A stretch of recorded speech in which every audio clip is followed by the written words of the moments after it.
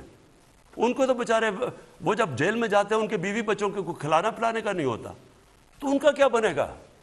تو اس لیے اگر آپ نے یہ کرنا ہے کہ اس پریویلیج کلاس بنا دینی ہے وہ قانون کے اوپر ہے, اور عمران خان جی بہت برا ہے, دیکھیں جی وہ ملک کو ساتھ نہیں لے کے چل رہا.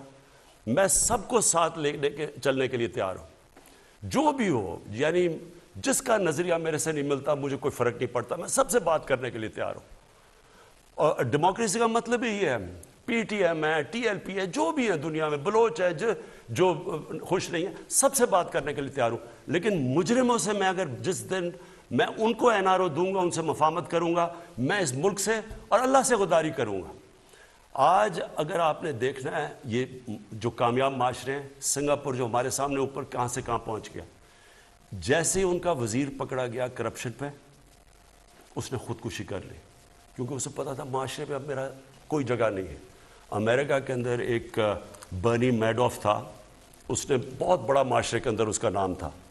اس کا جب فراڈ پکڑا گیا, بیٹے نے خودکشی کر لی, بیوی نے طلاق دے دی, اور جو دوسرا بیٹا وہ گھر میں ہی رہ گیا اور وہی مر گیا, وہ اس نے نکلا ہی نہیں گھر سے, کیونکہ معاشرے میں جگہ ختم ہو گئی.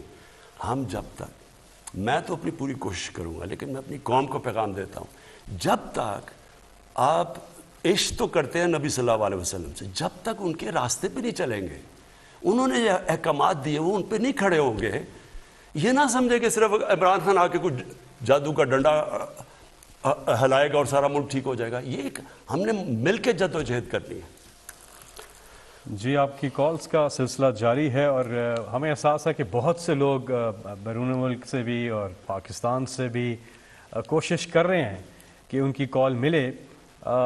اگر آپ کی کال نہیں ملتی تو میں آپ کو ایک ویب سائٹ بتاتا ہوں. یہ سٹیزن پورٹل کی ویب سائٹ ہے, citizenportal.gov.pk. اس پر بھی آپ اپنی شکایت درج کر سکتے ہیں. پھر پرائم منسٹر کا جو پورٹل ہے, جو ایپ ہے, وہ آپ اپنے فون پر ڈاؤن لوڈ کر سکتے ہیں. اور اگر آپ کی شکایت کا وہاں بھی ازالہ نہیں ہو رہا تو پھر ایک ہیلپ لائن ہے, یہ آپ ضرور نوٹ فرمائیں. اس ہیلپ لائن پہ آپ کال کریں اور اپنا ریفرنس نمبر بتائیں, جو آپ کی شکایت کا جو آپ کو کوڈ نمبر آتا ہے وہ بتائیں اس ہیلپ لائن پہ جو میں آپ کو بتا رہا ہوں, 051-900-111 051-900-111. اور ایک واٹس ایپ نمبر میں آپ کو بتا رہا ہوں, جس پہ آپ اپنا اگر شکایت کا ازالہ نہیں ہوتا تو آپ اپنا کوڈ وہاں پہ بھی بھیج سکتے ہیں, اپنا پرابلم وہاں پر بھی بھیج سکتے ہیں. اور وہ واٹس ایپ نمبر ہے, نوٹ فرما لیجئے, +92-341-057-5300. بریک کے بعد دوبارہ ملاقات ہوتی ہے. ہر جگہ پہنچ رہا ہے, ریڈیو پر بھی, انٹرنیٹ پر بھی. 0519224900 یہ نمبر ہے جس پہ ہمارے ساتھ اگلے کالر ہیں. کون؟ جی السلام علیکم. وعلیکم السلام. سر میں ڈاکٹر شہناز بات کر رہی ہوں اسلام آباد سے. آپ کا تعلق, میرا عمران خان صاحب کا سوال ہے, آپ کا تعلق تحریک انصاف سے ہے, تو میں بھی انصاف ہی سے متعلق سوال کرنا چاہتی ہوں, کیونکہ آپ کی حکومت نے ہمیشہ قانون کی بالادستی. نور مقدم قتل کیس ایک بڑا کیس ہے جس نے عوام کی توجہ حاصل کی ہے. ہم دیکھتے ہیں کہ نور مقدم کے قاتل کو عدالت میں کبھی 20 چیئر پر اور کبھی اسٹریچر پر لایا جا رہا ہے. دوسرے لفظوں میں اس کی ذہنی اور نفسیاتی حالت خراب ثابت کر کے ریلیف حاصل کرنے کی کوشش کی جا رہی ہے, اور کہانی ہمیں کچھ اس طرف جاتی ہوئی نظر آ رہی ہے. ہم پاکستان کی عدالتی تاریخ پر نظر ڈالتے ہیں تو ہمیں کئی ایسے کیسز ملتے ہیں جن میں طاقتور اور صاحب حیثیت ملزمان جو ہیں وہ ان کی جعلی بیماریوں سے ریلیف حاصل کیا گیا. ہمارے سابقہ نواز شریف صاحب جو ہمارے وزیر اعظم رہے ہیں, اور زرداری صاحب اور شاہ رخ چتوئی کیس اس کی بڑی مثالیں ہیں. میں پوچھنا چاہوں گی ایسا کب تک ہوتا رہے گا؟ اور اس تمام صورتحال کو حکومتی سطح پر عملی انداز میں کس طرح سے ٹھیک کرنے کی کوشش جو ہے وہ کی جا رہی ہے؟ جی شکریہ جی. دیکھیں اس میں کئی چیزیں ہیں. ایک تو یہ کہ ہمارا جو سارا ملک کے اندر ایک ہم ایکسیپٹ کر بیٹھے ہیں کہ طاقتور جو ہے نا وہ پریولیجڈ ہے, اس کے لیے وہ چوری بھی کرے, ڈاکے مارے, جو بھی کرے, اس کے لیے کوئی خاص پوزیشن ہے. وہ جیل میں بھی جائے گا تو وی آئی پی سیلز ہے اس کے لیے. اس کے وہ جب جائے گا عدالت کے اندر تو اپنے پورے چمچے لے کے جائے گا, وہ پھول پھینکیں گے اس کے اوپر. میں آپ کو پھر سے یہ کہتا ہوں کہ میں اس لیے تو میں نے اپنی پارٹی کا نام تحریک انصاف رکھا تھا. یہ ایک چیز ہے, اگر ہم ایک چیز ٹھیک کر دیں, مجھے کوئی کہنا کہ ایک چیز آپ ٹھیک کریں تو ملک ٹھیک ہو جائے گا, قانون کی بالادستی. جس دن ہم طاقتور کو یہ پریولیج, اور میں اکیلا نہیں ہوں نا, بدقسمتی یہ ہے, میں تو کوشش کروں, عدالتیں آزاد ہیں, ان کی بھی ذمہ داری ہے, ہمارے جو ادارے ہیں ان کے اوپر ہم پوری کوشش کریں. مثلا نیب ہے, اب نیب آزاد ہے, لیکن میں اب پوری کوشش کر رہا ہوں کہ نیب کے اندر وائٹ کالر کرائم کی ایکسپرٹیز آئے. ہمارے پاس ایکسپرٹیز نہیں ہے. یہ جو ڈاکو ہیں بڑے بڑے, انہوں نے چوری اتنے پیسے کیے ہوئے ہیں, یہ بڑے بڑے وکیلوں کو پیسے دے دیتے ہیں. وہاں ہمارا سرکاری وکیل ہوتا ہے, اس کے پاس پیسے بڑے, اس کو ہم کم پیسے پہ لیتے ہیں. وہ سرکاری وکیل جو بڑا ہوتا ہے وہ ڈیٹس پہ ڈیٹس لیے جا رہا ہے. ابھی آپ ان کی دیکھیں تو صحیح کہ یہ جو بڑے ہمارے یہ رائل فیملی بنی ہوئی ہے کہ قانون کے اوپر ہیں. اس کا اعتزاز حسن نے بڑی اچھی بات کی تھی, دا شریف ڈاکٹرن, کہ ان کے لیے قانون ہی کوئی علیحدہ ہے. یہ ہمیشہ ہی بات جاتے ہیں, یا یہ ججز کو ان کی ماضی, میں اب یہ نہیں بات کر رہا, ماضی کے اندر یا یہ ججز کو پیسہ کھلاتے ہیں اور یا پھر ان کو بلیک میل کرتے ہیں, جو مافیا ہے, جس کو جسٹس کھوسا نے کہا تھا سسیلین مافیا. تو انہوں نے اپنے لیے اور طاقت, کیونکہ ان کے لیے ایکسیپشن ہے, باقی بھی یہ کر لیتے ہیں. تو یہ ایک جہاد ہے. یہ میں آپ کو پھر سے کہوں, یہ اللہ کا کام ہے. ابن خلدون کہتا ہے کہ اللہ نے انسان کو زمین پہ بھیجا ہی ایک وجہ سے ہے کہ میری زمین پہ انصاف قائم کرو. تو یہ ہم سب نے مل کے لڑنا ہے, میں اکیلا نہیں ہوں. میری تو جہاد ہے یہ. میں تو صبح اٹھتا ہوں اور کوشش ہوتی ہے کہ یہ میں ہر روز اپنے ملک کے لیے کسی طرح جو اپنا کمزور طبقہ ہے اس کو ہم اس کے ساتھ کھڑے ہوں. اور میں یہ جو اپنے کیسز بھی بتایا ہیں ان کے اندر میں پرسنل انٹرسٹ لیتا ہوں. میں خود آئی جی سے بات کرتا ہوں, لیکن اصل میں عدلیہ کے اندر بھی چینجز ہے. اور اس میں آپ کو کہوں اسی ہفتے انشاءاللہ ہم کرمنل جسٹس سسٹم میں پہلی دفعہ پاکستان کے 74 سالوں میں اس کے اندر ہم اصلاحات لے کے آ رہے ہیں. اور دوسرا بھی ہم کام کرنے لگے ہیں. میں آپ کو ذرا ایک مثال دیتا ہوں کہ یہاں کیسے طاقتور, صرف پولیٹیشنز ہی نہیں, یہاں کارٹلز بنے ہوئے ہیں, مافیاز بنے ہوئے ہیں, جو کہ سارے مل کے اکٹھے ہو جاتے ہیں. کارٹلز مطلب مونوپلی بنا کے, تو وہ چیزوں کی قیمتیں اوپر کرتے ہیں اور عوام کے اوپر مہنگائی قائم کر دیتے ہیں اور بڑا پیسہ بناتے ہیں. اب اس کے اوپر میں نے سارے جو ریگولیٹرز, یہ میں آپ کو ذرا سمجھا رہا ہوں کہ سسٹم, ریگولیٹر کیا ہوتا ہے. ریگولیٹر وہ ہوتا ہے جس کا کام عوام کے انٹرسٹ کو پروٹیکٹ کرنا ہوتا ہے. ان بڑے بڑی کارٹل سے, یہ جو بڑے بڑی مونوپلیز ہیں, یہ جو اکٹھے ہو کے ذخیرہ اندوزی کر کے اور قیمتیں اوپر کر دیتے ہیں. تو میں نے ریگولیٹرز کو بلایا, میں نے ان سے پوچھا, میں نے کہا مجھے بتاؤ کہ کیا وجہ ہے کہ تم نہیں کر سکتے کنٹرول. اب ذرا میں آپ کو یہ بتاتا ہوں کہ ریگولیٹرز نے مجھے بتایا کیا ہے. انہوں نے یہ بتایا, 8 ریگولیٹرز کو میں نے بلایا اپنے پاس, اور انہوں نے مجھے یہ بتایا کہ اس ملک کے اندر جب سے وہ کوشش کر رہے ہیں وہاں یہ جو بڑے بڑے کارٹلز ہیں یہ جا کے عدالت سے سٹے آرڈر لے لیتے ہیں. 808 ریگولیٹرز نے بتایا کہ 800 سٹے آرڈرز ہیں.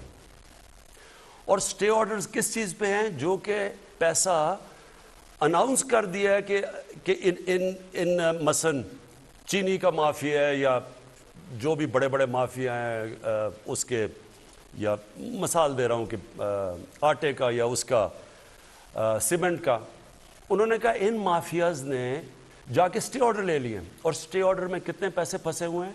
250 ارب روپیہ بیٹھے ہوئے وہ سٹے آرڈر لے کے. وہ جو ریگولیٹر ہے وہ کوئی کام ہی نہیں کر سکتا, اور وہ آرام سے وہ پیسے بناتے جا رہے ہیں. اور 250 ارب روپیہ, سوچیں میرے پاس اگر 250 ارب روپیہ آ جائے تو میں تو سیدھا احسان راشن پہ ڈال دوں اور لوگوں کی زندگی آسان کرو. دوسری چیز، ایک اور چیز ذرا سنیں. ایف بی آر کے ساتھ، ایف بی آر کے پاس اس وقت آپ حیران ہوں گے 2,500 ارب روپے کی عدالت میں کیسز پھنسے ہوئے ہیں. 2,500 ارب روپے ایف بی آر پہ.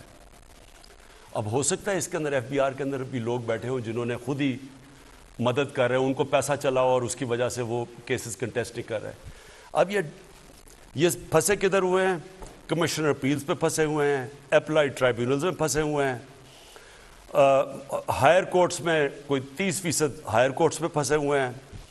19,000 کسٹمز کے کیسز ہیں جس میں 270 ارب روپیہ پھنسا ہوا ہے. اب دیکھیں یہ سارا ہے. اگر آپ ہمارا انصاف کا نظام فنکشن کر رہا ہو، اب سوچیں میرے پاس یہ پیسہ آ جائے، 2,500 ارب تو صرف ٹیکس کے ایف بی آر کے پاس پھنسا ہوا ہے، صرف 8 ریگولیٹرز کا 250 ارب روپیہ پھنسا ہوا ہے. اور یہ صرف کیونکہ طاقتور کے پاس وکیل تکڑے ہیں، وہ چلنے نہیں دیتے. کمزور نہیں کرتا کچھ. دیکھیں کمزور کی چوری سے کبھی ملک نہیں تباہ ہوتا، طاقتور کی چوری سے تباہ ہوتا ہے. اور یہ آپ کے سامنے ہے. تو ہم اب کوشش کر رہے ہیں، اس میں بھی ہم عدالتوں کے پاس جا رہے ہیں کہ اس کو کریں، یہ اجازت نہ دیں کہ ریگولیٹر کا سٹے آرڈر کیسے آ جاتا ہے؟ ریگولیٹر تو وہ چیک کرنے جاتے ہیں کہیں، ادھر سٹے آرڈر آ جاتا ہے. تو اس کے اوپر ہم عدالتوں سے آ رہے ہیں، کرمنل جسٹس سسٹم کو بھی ٹھیک کر رہے ہیں. اور انشاءاللہ میں آپ کو خوشخبری دوں گا یہ چند مہینوں کے اندر. جی اگلے کالر ہمارے ساتھ. السلام علیکم. وعلیکم السلام جی، میرا نام عمران ہے اور میرا تعلق ڈینمارک سے ہے. جی میں اپنے وزیر اعظم عمران خان صاحب سے بات کرنا چاہتا ہوں. السلام علیکم سر. جی وعلیکم السلام. سر سب سے پہلے تو آپ کو خراج تحسین پیش کرتا ہوں کہ آپ ہمیشہ اوورسیز کے بارے میں پہلی دفعہ ہمیں شناخت ملی ہے. تو سر اس کا جو سب سے بڑا مسئلہ ڈینمارک میں ہے وہ پی آئی اے جب کہ دوبارہ اپنا فلائٹ آپریشن شروع کر رہی ہے، اس میں ڈینمارک کو نظر انداز کر دیا گیا اور اس کی وجہ یہ بتا دی گئی ہے کہ یہاں پہ سیل بہت کم ہو گئی ہے. سر یہ نہیں بتایا کہ سیل کیوں کم ہوئی ہے. ان کے جو پیپلز پارٹی کے دور میں یہاں پہ جی ایس پہ بٹھائے گئے تھے، تعینات کیے گئے تھے، انہوں نے یہاں پہ کرپشن کی ہے. انہوں نے اسلام آباد میں اپنے بڑے پلازے سر بنا لیے ہیں، لیکن اپنی قومی ایئر لائن کا، اپنے ملک کا انہوں نے بالکل نہیں سوچا. انہی کی وجہ سے یہاں پہ ابھی پی آئی اے بند ہو رہی ہے. تو ایک وقت تھا 100 ملین کی سیل تھی ڈینمارک، لیکن جب سے یہ ٹھیکہ دیا گیا ہے پی آئی اے کا، اس وقت سے سیل بالکل کم ہو گئی ہے. سر آپ یہاں پہ پی آئی اے کے اپنے بندے لگوائیں، 1 مہینے سے آپ فرق دیکھ لیجیے گا کہ یہ کس طرح ترقی کرتی ہے. میں اس کے اوپر انویسٹیگیشن کروں گا اور جو ایم ڈی پی آئی ہیں ان سے میں فوری طور پہ پوچھوں گا ڈینمارک کا یہ سچویشن کیا ہے، اس کے اوپر میں انویسٹیگیٹ کروں گا. جی اگلے کالر. السلام علیکم. اچھا میں یہ ایک منٹ میں صرف آپ سب کو یہ کہنا چاہتا ہوں کہ کیونکہ اتنی زیادہ کالز آ رہی ہیں، میرا پھر سے میں ریپیٹ کرتا ہوں، سٹیزن پورٹل ہے جس کے اوپر آپ کوئی بھی چیز، کوئی آپ کو مسئلے مسائل ہوں. کئی دفعہ زیادہ تر میں نے دیکھا ہے لوگوں کے پاس یہ قبضے کیے ہوتے ہیں ان کی زمینوں پہ، یہ طاقتور کے. پلیز اس پورٹل کے اوپر مجھے انفارمیشن دیں اور اس کے بعد آپ کو اگر کسی بھی اگر رسپانس نہیں ملا پھر سے سیکنڈ ٹائم دیں اور میں خود وہ دیکھوں گا پورٹل اور میں خود اس کے اوپر ایکشن لوں گا. جی اگلے کالر ہمارے ساتھ. السلام علیکم. جی وعلیکم السلام. جی کون صاحب کہاں سے بات کر رہے ہیں؟ جی میں سردار قرب شہزاد جنرل سیکرٹری تحصیل لورا سے بول رہا ہوں. جی بات کیجیے وزیر اعظم سے. سر جی میں یہ کہنا چاہ رہا تھا کہ بلدیاتی انتخاب میں ہم بری طریقے سے آ رہے ہیں. ہلو. جی سن رہا ہوں. میں یہ کہہ رہا تھا کہ بلدیاتی انتخاب ہم برے طریقے سے آ رہے ہیں اس وجہ سے کہ ٹکٹ سسٹم کی جو تقسیم ہے وہ ٹھیک طریقے سے نہیں ہو سکی. ٹکٹ اپنے رشتہ داروں اور پیسے والوں لوگوں کو دیا گیا ہے، پارٹی ورکروں کو نظر انداز کیا گیا. اس کا اثر جنرل الیکشن میں بھی پڑے گا. ہلو. جی اس کا اثر جنرل الیکشن میں بھی پڑے گا. آگے آپ کی اس کی کیا پالیسی ہے؟ اس کی بڑی سیدھی پالیسی ہے کہ میں نے اب اپنے ہاتھ میں لے لیا ہے. اب یہ جو بڑے ٹکٹس ہوں گے تحصیل ناظم کے یا ڈسٹرکٹ ناظم کے، یہ میں جب تک ان کو خود نہیں دیکھوں گا تو میں بالکل نہیں دوں گا. کسی نے اپنے رشتہ دار کو اگر کہا کہ میرے رشتہ دار کو ٹکٹ ملے تو وہ ایک اسپیشل کمیٹی بنے گی میرے نیچے جو پہلے دیکھے گی کہ کیا رشتہ دار میں اہلیت ہے یا نہیں ہے.